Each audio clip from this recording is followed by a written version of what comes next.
Hoje tivemos sorteio dos grupos também na Copa Sul-Americana. Vamos ver quais os adversários das equipes paulistas nessa fase da competição. Caso o Santos seja eliminado na Libertadores, ele ficaria no grupo A, ao lado de Rosário Central da Argentina, Huachipato do Chile e 12 de outubro do Paraguai. O Corinthians caiu no grupo E, junto com o Sport Huancayo do Peru, River Plate do Paraguai, Peñarol ou Cerro Largo do Uruguai. E o Red Bull Bragantino está no grupo G, com Emelec do Equador, Tolima da Colômbia e Tajeres da Argentina. Lembrando que apenas o primeiro colocado de cada grupo avança às oitavas de final.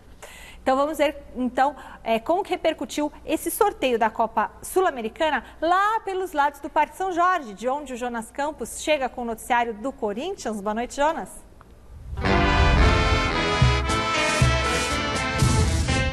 Fala, Michele, boa noite para você, para o Flávio, para o Garrafa, para todo mundo que acompanha o nosso Gazeta Esportiva. Olha, minha expectativa por aqui é de que o Corinthians, pela grandeza e pela tradição, avance sem grandes problemas, né, nesse grupo E da Copa Sul-Americana. A Sul-Americana é uma das 4 competições que o Corinthians tem nessa temporada, além, é claro, do Campeonato Brasileiro, que não foi iniciado, Copa do Brasil e Paulistão, que, como a gente já trouxe no programa de hoje, já tem jogo marcado para o Coringão, domingo agora, contra o Guarani, lá em Campinas. Mas olha, o que é importante a gente dizer para o torcedor é que o futuro preocupa. Hoje tivemos entrevista coletiva virtual com o gerente de futebol, Alessandro, e o diretor de futebol do Corinthians, Roberto de Andrade. Eles falaram sobre contratações. É muito difícil esse cenário diante da crise financeira do clube. A prioridade é reduzir as despesas. O Corinthians, inclusive, já conseguiu reduzir 2 milhões de reais da folha salarial. A tendência é seguir por esse caminho, apostando na base, contratações, só se for algo muito pontual, uma grande oportunidade no mercado. Essa é a linha da diretoria do Corinthians. E tem até um outro lado, que atletas podem continuar saindo, né? Muita gente já deixou o clube e hoje os 2 diretores foram perguntados sobre aquela novela do trio, Gemerson, Otero e Casares, os 3 com contratos até o dia 30 de junho. E a renovação, como é que fica? Olha o que disse o Alessandro sobre essa novela do trio. Nós não estamos tratando nesse momento de nenhuma renovação a respeito desses 3 atletas. Atletas esses, inclusive, que a gente tem total respeito e apreciação pelo seu futebol, pelo seu caráter, pelo seu profissionalismo.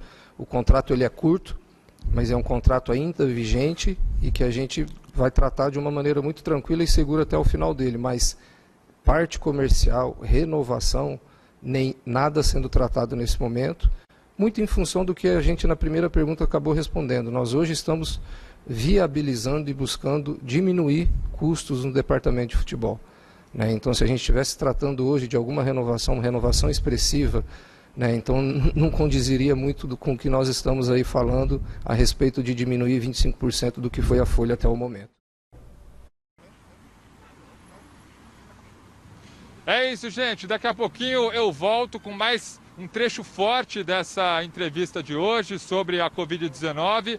E olha, só passando rapidinho, a agenda do Corinthians no Campeonato Paulista. Enfrenta o Guarani nesse domingo em Campinas. Depois visita a Ferroviária na terça-feira. E na sexta recebe o São Bento. Agora é maratona, Michele. Valeu, Jonas. O que você achou? Não, então, assim, eu entendo que a diretoria do Corinthians está trabalhando com serenidade. Eu acho que tem que ser assim. É triste, é claro, o corintiano quer ver o mercado agitado, contratar jogadores, mas o Corinthians está pagando uma conta que foi feita lá atrás. E só pode se recuperar agindo dessa forma, com responsabilidade. Então, parabéns ao Alessandro, ao Duílio, né, ao Roberto, por essa atitude. Acertar as dívidas do Corinthians para montar um time, pôr a garotada para jogar e não fazer loucura. Acho que esse é o caminho do Corinthians. Me incomodava quando falaram em 5 anos para Casares, para Otero. Aí é pedir para os caras irem para noite, né? Não dá. E o Gemerson é um bom profissional, mas tem que esperar. Não tem o que fazer agora. E se eles saírem, saíram. É paciência. Não tem o que fazer. Tem que reduzir folha de pagamento. Quanto ao grupo da Sul-Americana, são adversários bem exóticos os do Corinthians. Isso é bem preocupante. O Tolima era exótico e virou um carrasco. O Guarani do Paraguai era exótico e virou carrasco. Espero que não surja um novo time exótico na vida do Corinthians. Mestre Alberto Helena Júnior, primeiro eu queria saber do senhor o seguinte: o senhor acha que é possível... O senhor está me ouvindo? Tá me ouvindo, né, mestre? Tá me ouvindo? Não, estou te ouvindo, mas eu não entendi direito, desculpe. Não, eu ia perguntar para o senhor se dá para o Corinthians equalizar essas dívidas e... Equalizar, tá. Isso. Dá, porque o futebol sul-americano é tudo mais ou menos igual, viu? Não tem aquele grande time, a não ser o Flamengo. E o Palmeiras em segundo lugar, mas fora isso, o River, eventualmente, mas o resto é tudo mais ou menos igual.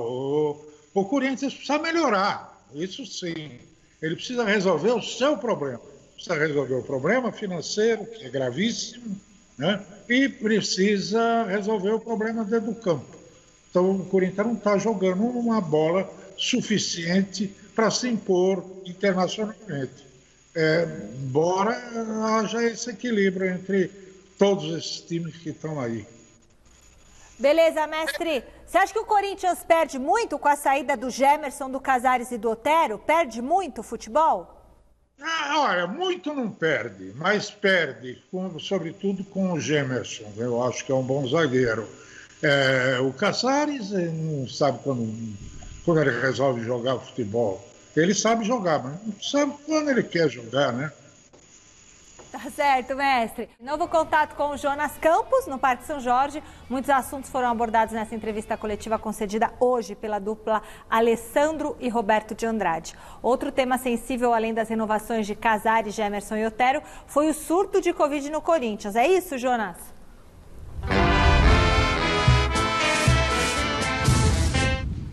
É isso, Michele. Vocês estavam até falando do Luiz Adriano, que talvez seja o caso mais emblemático, né, de um jogador que se descuidou, foi mau exemplo, né? Levou a mãe no mercado, atropelou um outro cidadão, ciente de que estava com o Covid-19. O Corinthians teve alguns casos de maus exemplos, né, durante a pandemia.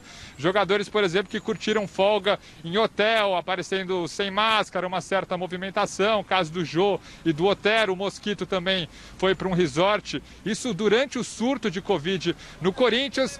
Pouco mais recentemente, o Rodrigo Varanda, aqui do lado do Parque São Jorge, numa comunidade onde ele cresceu, tirou uma foto sem máscara, e o Corinthians em nenhum momento se manifestou publicamente. Então hoje, na entrevista coletiva virtual, Roberto de Andrade e Alessandro falaram sobre esses casos e sobre como a coisa foi conduzida dentro do clube. Vamos ouvi-los.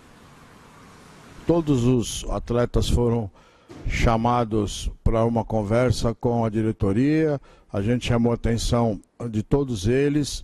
Cada caso é um caso. O caso do Rodrigo Varanda, ele foi visitar a filha dele e tirou a máscara por um momento para fazer uma foto. Tá errado, tá errado. Chamou a atenção. Não tornamos público porque não entendemos que seja necessário. A gente conversa com cada profissional, resolvemos o assunto, fizemos e faremos as cobranças que forem pertinentes e pronto, né?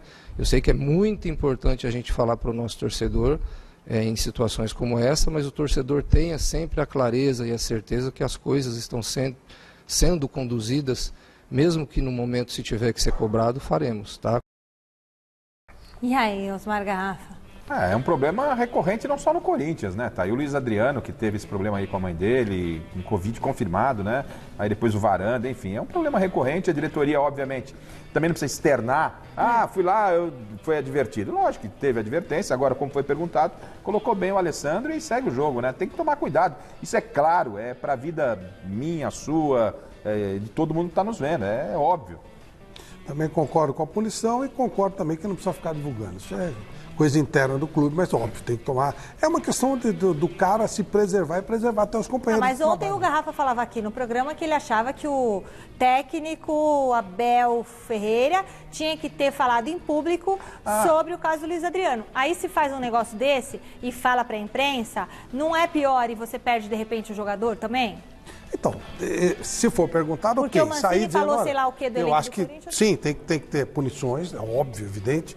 Mas assim, não há necessidade de exposição do jogador. Mas cada caso é um caso, como foi citado aí, né? Depende da situação, depende do que for perguntado. Eu só penso o seguinte, que os jogadores, os técnicos de futebol, que são personagens importantes, são personalidades, são formadores de opinião, esses caras têm a responsabilidade. Ah, ô Flávio, mas eles influenciam, Flávio.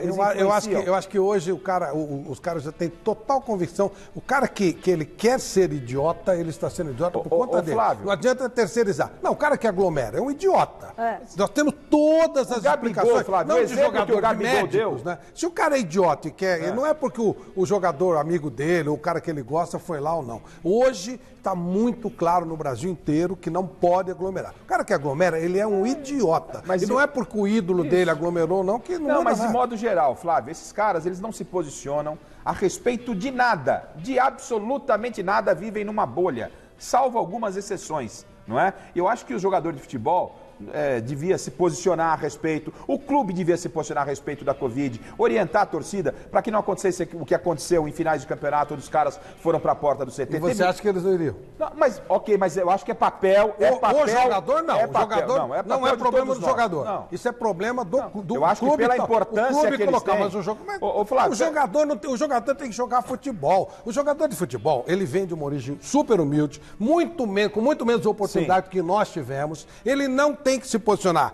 Se ele quiser, ele se posiciona. Como cidadão, ele tem que se posicionar. Ele é um jogador de futebol, ele não tem nem preparação para isso. Se cada um de nós, na nossa profissão, o jogador de futebol, ele só tem que jogar futebol, não. Ele faz parte da sociedade. Faz parte da sociedade, mas ele tem um nível, normalmente um nível, que não lhe permite Quantos seguidores tem, por exemplo, o Gabigol? Sei. Ele é um influenciador. Ele é um influenciador. Quando ele aparece num cassino, não é um exemplo legal. Você acha que o cara vai pro cassino porque o Gabigol foi? Eu acho que tem uma influência assim, Flávio. Hoje eu em não dia, acho. com rede eu social, acho que assim, você acaba... só se for um idiota completo Flávio, que vai fazer, que tem a convicção. E não é só no caso da Covid. Obrigação de fazer Flávio, isso. não é só no caso da Covid. Quando a gente fala de cuidado, cuidado com a imagem. Ele é um exemplo. Todos, não é? Depende muito. Eu, por exemplo, o Neymar, eu adoro o Neymar, mas ele não é exemplo para mim de nada. Ele é um jogador de futebol, só, mas nada. Eu não vejo cantor, eu não vejo político que só se manifesta de maneira negativa, jornalista raramente se manifesta, porque tem que cobrar no raio do jogador. Mas você é um formador de opinião, você tem a sua própria opinião, mas esses caras, eles atingem milhares de pessoas. Nós também temos que ter responsabilidade com o que a gente fala aqui. Eu não vejo tanto jornalista se posicionando e tal. Então, sabe, jogar tudo no jogador. O jogador de futebol, coitado, mal ele tem condição de muitas vezes, de ler e escrever. O cara vem de uma origem humilde. Ele é o formador de opinião, não é mesmo. Da sociedade. As dívidas do São Paulo são...